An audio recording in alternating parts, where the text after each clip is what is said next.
नमस्कार शेतकरी मित्रांनो, मी सुमेत. आपली मते आपले लोक या यूट्यूब चॅनलमध्ये तुमचं पुन्हा एकदा स्वागत आहे. शेतकरी मित्रांनो, सध्या अनेक शेतकऱ्यांच्या सोयाबीनला फुलोर आलेले आहेत आणि या काळात एक प्रश्न अनेक शेतकऱ्यांना मनात आहे की फवारणी करावी का.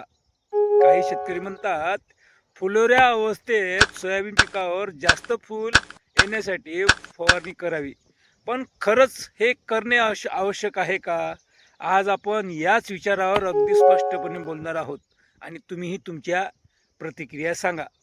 फुलोऱ्यात कोणत्या परिस्थितीत फवारणी करावी, कोणत्या परिस्थितीत करू नये आणि फुलापासून जास्तीत जास्त शेंगा कशा मिळवायच्या आहे ते आपण या व्हिडिओमध्ये पाहूया शेतकरी मित्रांनो. व्हिडिओ शेवटपर्यंत बघा. व्हिडिओ आवडल्यास लाईक शेअर कमेंट नक्की करा. चला तर सुरुवात करूया आपल्या या व्हिडिओला.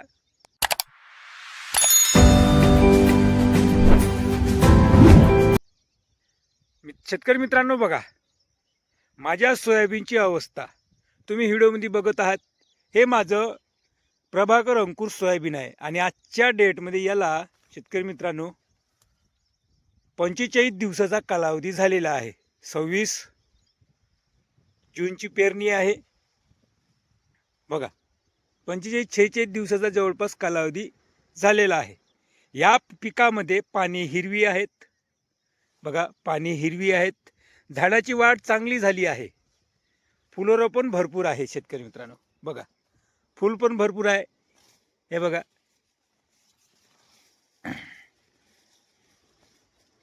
तुम्हाला फूल पण भरपूर दिसेल बघा. जेवढं काही ठिकाणी फुलासोबत शेंग पण, म्हणजे हे बघा, शेंगीचं रूपांतर पण होत आहे शेतकरी मित्रांनो. हे बघा आहे, शेंगा पण लागत आहे. सुरुवात दिसत आहे आपल्याला. म्हणजे पिकामध्ये सध्या कोणतीही मोठी अडचण दिसत नाही आहे माझ्या पिकामध्ये मला. आता प्रश्न असा येतो शेतकरी मित्रांनो बघा, हे आपली NTF पद्धतीची पेरणी आहे. फूल बघा आहे, हे प्रभाकर अंकुरचं सोयाबीन आहे. हे बघा, मी सांगितलं तर तुम्हाला की आपलं काही दिवसात शेंग अवस्था आपल्याला दिसणार आहे, म्हणजे कडी. तर आता शेतकरी मित्रांच्या प्रश्न असा येतील, अशा निरोगी पिकावर फक्त जास्त फूल यावीत म्हणून फवारणी करायची का? माझे स्पष्ट मत आहे, नाही. केवळ फूल वाढवण्यासाठी अनावश्यक फवारणी करण्याची गरजच नाही आहे शेतकरी मित्रांनो.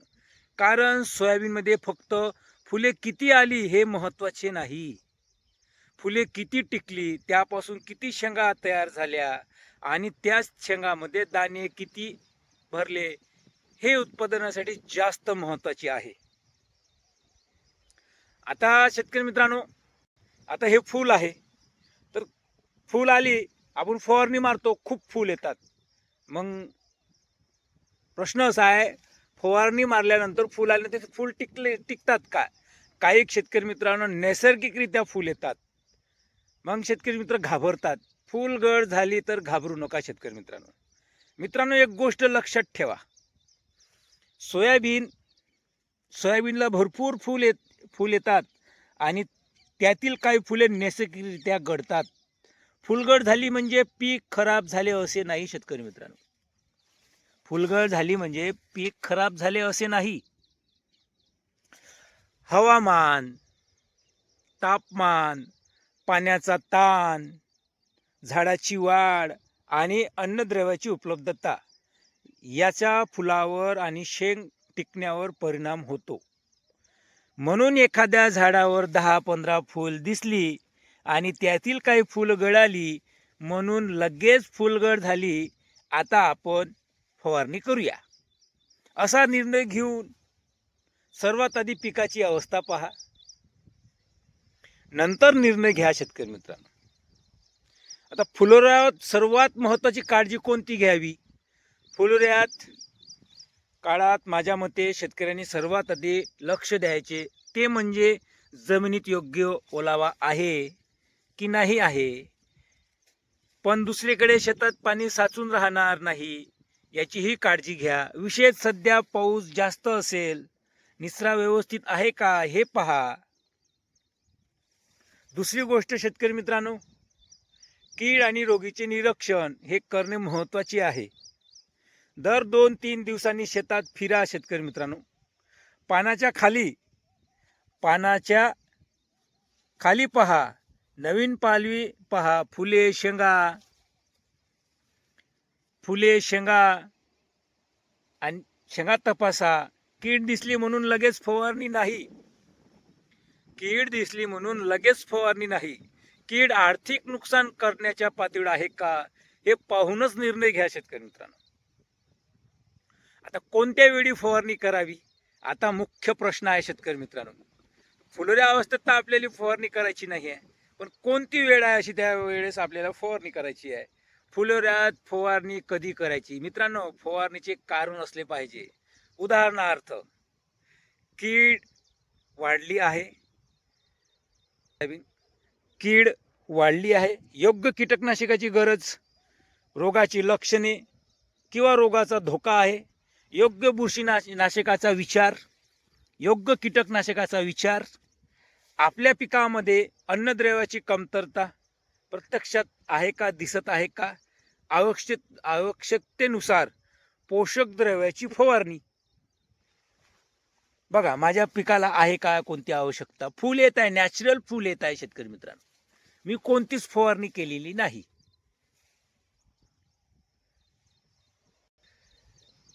पण शेतकरी मित्रांनो, पीक चांगले आहे, फुल चांगली आहेत, तरी फुल आणखी वाढावीत म्हणून काहीतरी फवारूया, हा दृष्टिकोन टाळायला हवा. कारण प्रत्येक फवारणी म्हणजे खर्च, आणि चुकीचे औषध, चुकीची मात्रा किंवा अनावश्यक मिश्रण केले तर फायदा होण्याऐवजी पिकावर ताण येऊ शकतो शेतकरी मित्रांनो. मग फुलोऱ्यापासून शेंगा आणि दाणे मित्रांनो, सोयाबीनच्या पिकात, आता हे माझं सोयाबीन पीक आहे, प्रभाकर अंकुरच्या प्लॉटमध्ये आपण तिकडे हुतुतू आहे. सोयाबीनच्या पिकात आपण एक गोष्ट लक्षात ठेवली पाहिजे, आपल्याला फक्त फुले विकायची नाहीत, आपल्याला दाणे तयार करायची आहेत. बघा शेतकरी मित्रांनो, आपल्याला जास्तीत जास्त फूल आले पाहिजे, हे नैसर्गिकरित्या आले पाहिजे. पण ते फूल आल्यानंतर ते फूल टिकवणे महत्त्वाचे आहे. ते फूल किती टिकतात, काही निसर्गरित्या फूल गळतात नाही का. म्हणून फुलल्यानंतर अवस्था खूप महत्त्वाची आहे. फुलोरा, शेंगा लागणे, शेंगा भरणे, दाणे भरणे, या प्रत्येक अवस्थेकडे लक्ष द्यायचे. फुलोऱ्यानंतर शेंगा लागल्या, सुरुवात झाली की शेतकऱ्यांनी विशेष, फुलोऱ्यानंतर शेंगा लागल्या सुरुवात झाली की शेतकऱ्यांनी विशेष पाण्याचा ताण देऊ नये, शेतात पाणी साचू देऊ नये शेतकरी मित्रांनो. म्हणजे आता बघा, कुठे कुठे कोण्या भागात फुलोरा असतात, फुलोऱ्यावर सोयाबीन येतात, काही काही भागात खरीप हंगामामध्येच पाऊस येत नाही नाही का, ताण बसतो. किडीचे निरीक्षण करावे. वातावरण थोडंसं शेतकरी, वातावरण कसं राहतं, गरमाट राहतं, ढगाळ वातावरण राहतं. या वातावरणातही आपल्या सोयाबीन फुलोरा अवस्थेमध्ये कीड येऊ शकते. रोगाचे लक्षण तपासावे. पिकाला अनावश्यक फवारणीचे ताण देऊ नका देऊ. आता ही काळजी घ्यावी शेतकरी मित्रांनो आपल्या सोयाबीन पिकाची. मग शेतकरी मित्र कोणत्या चुका करतात, आता हे माझं सोयाबीन आहे मित्रांनो, फुलोऱ्यात शेतकरी काही चुका करतात. पहिली चूक, शेतकऱ्याने म्हणजे शेजारच्या शेतकऱ्याने फवारणी केली म्हणून आपणही फवारणी करणे. दुसरी चूक, 2-3 वेगळी औषधे आणि बूस्टर एकाच टाकीत मिसळणे. तिसरी चूक, फुलोरा आला म्हणजे फूल वाढवणारी फवारणी करायला पाहिजे असे समजणे. चौथी चूक, कीड किंवा रोग नसतानाही प्रतिबंधाच्या नावाखाली वारंवार फवारणी करणे.